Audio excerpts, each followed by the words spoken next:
Hey, welcome back to Prepping with Sarge. Does uploading a video every day help you to grow faster? Well, I did a video experiment for 30 days, doing 30 videos in 30 days. I'm going to answer that question for you. Stay with me now.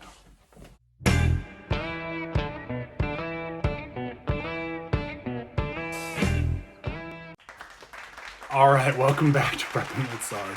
So if you are brand new to the channel, welcome, welcome, welcome. If you're another content creator, please tell me down below a little bit about your channel. Tell me what it is that you do, because I'd love to go check out your channel. I know you're here to answer the question of, does uploading daily increase the views, the subscribers, the watch time for your channel? I am going to answer that question. Just got to get through a few housekeeping things here first. So if you're brand new to the channel, we do videos, typically do videos here about prepping, survival, wilderness foraging, gardening. I do some videos about financial survival and silver and gold versus the fiat dollar. So if any of that interests you, please check out some of my other videos. And if you like what you see, please consider subscribing. If you're returning to the channel and you're one of my regular subscribers, please remember that at some point during the video, if you could drop a like and give me a comment down below, just let me know how your week's going. I really appreciate it. It'll help to promote this in the algorithm. So yeah, I did 30 videos in 30 days. So where did this come from? Okay, so it's something I've been curious about myself. And if you're here and you've never been to my channel before, I'm guessing that's what brought you here, searching for that. So a couple things. I had always been very reluctant to do this. And I want to tell you why. And I am going to get to, did it benefit or not? The pros and cons, and at the very end, I'm going to answer the question of, would I ever do this again? Okay, so first off, when I started my journey back last year, beginning of 2020 is when I really started uploading regularly. Even though the channel's older than that, I wasn't really putting any work into it. Beginning of 2020, that was one of the questions I had, like, how often should I be uploading? And so I did my searches, and one of the channels that came up, some of you all might have seen this video, was Catherine Manning's video about her experiment with uploading daily and did it help her channel. And her conclusions were that it only helped a little bit. Okay, so that was what I based my information on. Now, earlier this year, or was it end of 2020, I think, Anthony McLemore, and I'm gonna link to his channel in the description because he's a channel friend to me, a small YouTuber. And I've mentioned him in some of my other videos before. I want you to check his channel out. He did a 30 for 30 experiment and he had better results. So it made me think, what if there's diminishing returns based on how big of a channel you are, right? So Catherine Manning's channel, I don't know what she's at now, but when she did that, she was already like, I think 50,000 subscribers, and now she's at like 200,000 subscribers. Anthony, at the time of when I started this challenge, was at a couple thousand, and I was 780 or 770, right around there. So I was wondering if maybe there's like diminishing returns, like you know, it helps you to a certain point, and then it doesn't really, it helps maybe a little bit beyond that. That was my hypothesis, right? When you do an experiment, you have to start with a hypothesis. What were the cons of this? Well, there was a lot. To be honest with you, there was a lot. This was, for me, very, very grueling. And one of the reasons why I typically upload only twice a week, sometimes 3 times a week, is because the type of videos that I do with gardening and wilderness survival and foraging and things like that, it typically involves a lot of editing. So one 10-minute video can take me 3 or 4 hours to edit, depending on, what I'm doing with it. To do that daily, it would pretty much have to be my full-time job. So for me, that's not sustainable. Now, if you're in a different niche where you don't have to do a lot of cuts and add in, effects and words and things like this, you probably could do it. And I have seen people do it. And I've seen people do it with very, very good success. There's some people in the precious metals community that do this. Some of the financial channels do this. And I think, by the way, if you're doing a financial channel, I do think there's a lot of benefit to this because the news is changing so fast, right? So if you have, you're recommending a play in cryptocurrency, for example, you may, what you recommend on February 12th is probably not going to be the same as February 13th or 14th, right? And if there's an IPO coming that week, you need to get that information out to your viewers. So I get it. I totally get it. For me, this is definitely not sustainable. It took a massive toll on doing weekly content uploads with the kind of edits that I put in.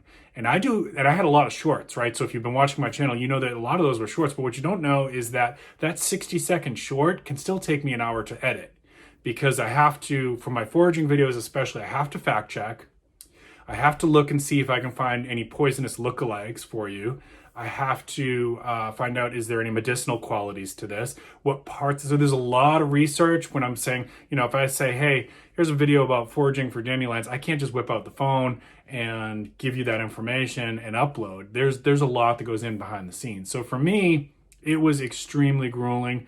And if I tried to do 8-minute videos every day for the kind of content that I do in my niche, the quality definitely would have suffered. That's just me, right? So other people are better at this than me. They're quicker at editing, and I know people who can do one take, right? They can turn on their phone, take one take. I'm not built that way. There's a lot of bloopers that I edit out for you guys. I try to edit out most of my or like if I have to go get a knife to open something, I try to edit that out to be respectful of your time. So there's a lot that goes into making my videos take longer, and you need to consider if your niche is different or you don't have to do those things, that con may not apply to you. It took away, I will tell you that a lot of my recreational stuff that I like to do, like I like to unwind playing video game. I wasn't able to play that much this month. I work full-time as a licensed therapist, and I have a side job that I'm the business owner for where I do mental health consulting, and my wife has a side job. So we have a lot going on, and my free time is extremely limited, and I had to pull from what little areas that I could to make this happen. So that's con one. Con two, right? The negative of this for number two was I really, really felt the pinch of being able to respond to the comments and the questions in my videos. And that hurt my feelings a lot because my channel is very much about connecting with you, my audience. And I know some of you are seeing that I'm responding to comments from 3 weeks ago. That's why uploading daily hurt my ability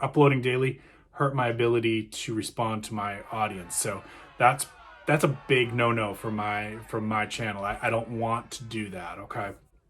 Negative number three was I really, really found myself getting burned out. Like as I got closer to the end of the 30 days, I was tired and I was looking for the end of that 30 days. And this is the first video that I've recorded since then that, I had to really mentally rally myself, right? So, if you're a content creator, you know that this is a long game. This is a long journey to get to the point of monetization and then beyond that.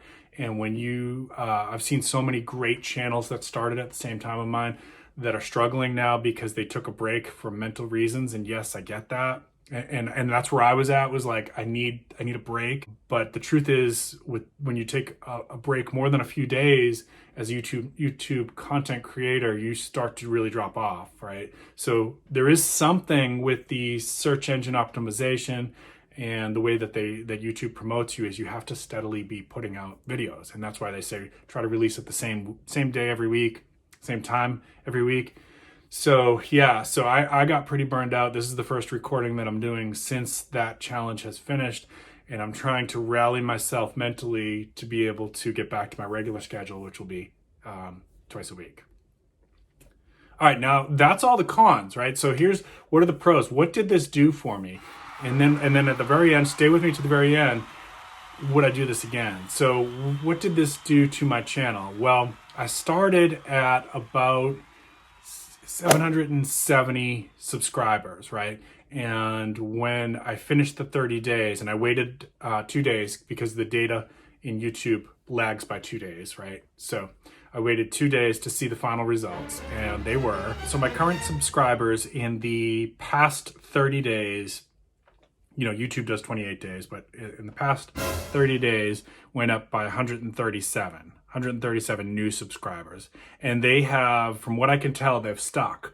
They're not the type of subscribers, and you content creators know what I'm talking about, where they subscribe, they come back the next day and they unsubscribe. These people have stuck, which is awesome. That means they're genuine subscribers, not the type that are looking for like, hey, come check out my channel and then I'm going to unsubscribe to yours, right? Like, you don't want that anyways, and YouTube doesn't like that anyways. So you want real subscribers who are interested in your content.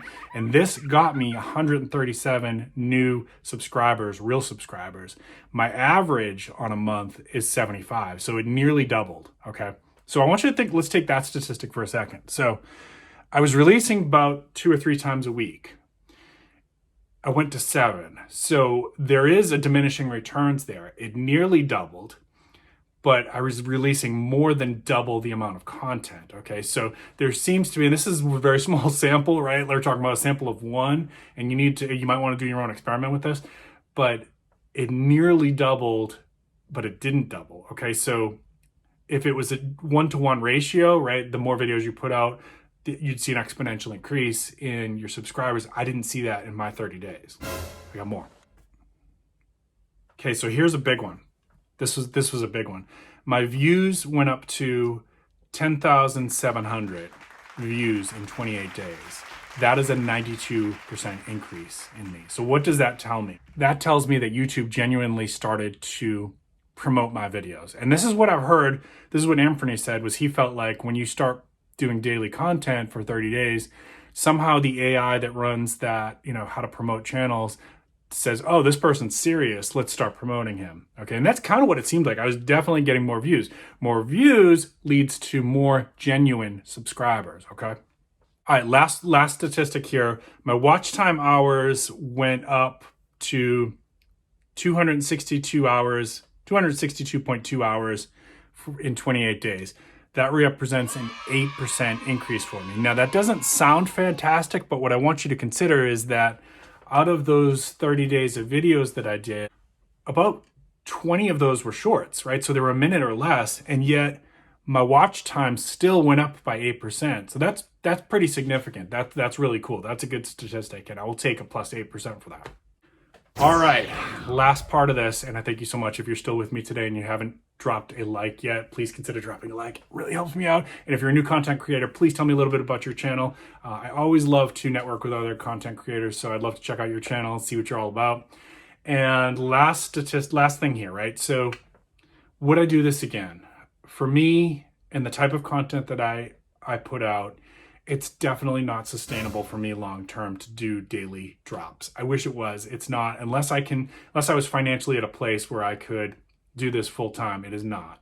So I will go back to my 2 a week, but would I do it again? Yes, I would. And how I would do it again would be maybe after I'm monetized, right? So that there's, I can get a little bit more revenue going for the work that I'm putting in. What I would do is maybe, like, I know in December, a lot of channels do that 30 for 30 in December because it's the busiest month on YouTube. I could see that. But for me, what I would probably do is I would pre-record a couple extra ones throughout the year, stuff that is not time sensitive, and maybe release those in December. Okay. That's how I would do it if I was going to do this. If you are a brand new content creator, like you're under 50 subscribers, I don't know if this is the best way to go. I think that your first 50 videos are kind of a learning curve. At least they were for me. Like, hey, you need to edit out all those, you need to try to edit out background sounds to the best of your ability. You need to learn how to use the tools within your editing software, like, adding in sounds and special effects, how to time those so that if you don't do it too much, it's annoying to your audience. If you do it too little, you may lose them because they drop off. There's a lot that goes into that first 50 videos, and it's a big learning curve, unless you went to school for this, in which case you may be ahead of the curve. If you have been a content creator and you're in like the 500 subscriber mark, you're like halfway to that 1,000. That's probably a good time to do this, because I believe you will see a good boost on this. Okay, if you are at 200,000 subscribers, like somebody like Catherine Manning, or somebody like Sniper Wolf, who has like 25 million or something like that, do you need to do this? No. Could it benefit you? Yeah, because you're going to, at that point, you've got a ride or die audience anyways. And if it's your full-time job, which if you're at 25 million subscribers, it's probably your full-time job. Yeah, it totally makes sense. Somebody who's in between, like 10,000 to 100,000, that's your call. You can run your own experiment and see if it benefits you, or if that diminishing returns kind of pays off, right? So there's a lot to factor in here. We're gonna finish it out here. I'm gonna put that potato cam picture in the end while we roll the end song. And I thank you so much. I hope this has helped you in some small way. Again, please tell me how you're doing down below. Drop it in the comments. If you're another content creator and you're brand new to my channel, tell me about your channel. Keep planting your seeds. Keep stacking your silver. This is Prepping with Sarge.